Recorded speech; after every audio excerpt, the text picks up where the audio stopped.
আসসালামু আলাইকুম ওয়া রাহমাতুল্লাহ। প্রিয় দর্শক, নিউজ ওয়ানে এখন দেখবেন কুখ্যাত আরাফাতের গ্রেফতারে হিরো আলমের মিষ্টি বিতরণ, ছাত্র আন্দোলনকারীদের সন্ত্রাসী জঙ্গি মাদকাসক্ত আখ্যা দিয়েছিলেন আরাফাত।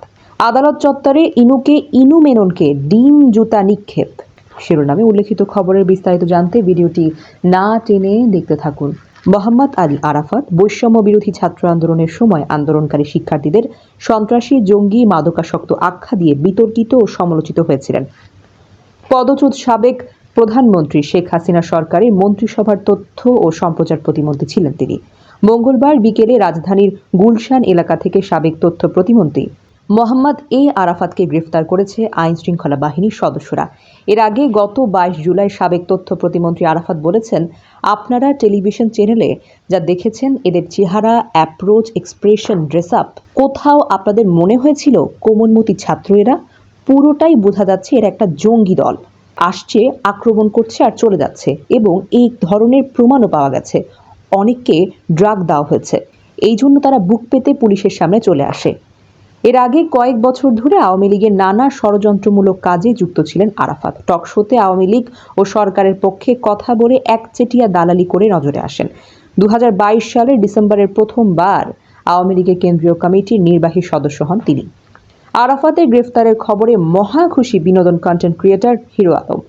গ্রেফতারের খবর পাওয়া মাত্রই মিষ্টি নিয়ে গুলশানে থানায় ছুটে এলেন তিনি। আগামীকাল আদালতে উপস্থিত থেকে হত্যা চেষ্টা মামলাও করবেন বলে জানান তিনি।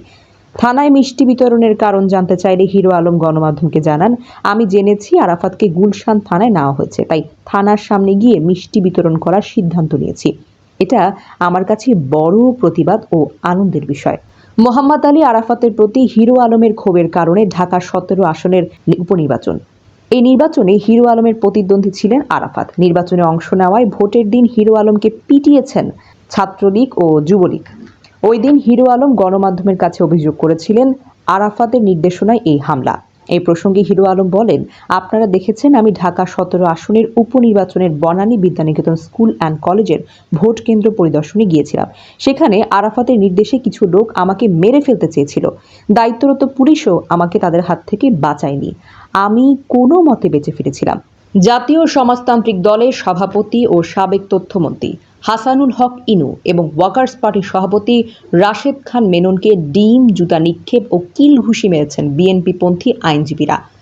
মঙ্গলবার ঢাকার মেট্রোপলিটন ম্যাজিস্ট্রেট আলী হায়দার তাকে রিমান্ডে নেওয়ার নির্দেশ দেন।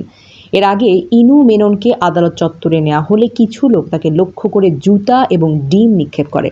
এদিন বিকাল 4:50 দিকে তাদের আদালতে নিয়ে আসা হয়। 5:12 আদালতের কার্যক্রম শুরু হয়।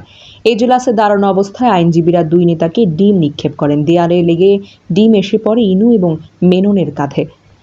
তাদের সাদা পাঞ্জাবিতে ডিমের আবরণ দেখা যায়। এ সময় আইনজীবীরা তাদের ফাঁসির দাবি জানান।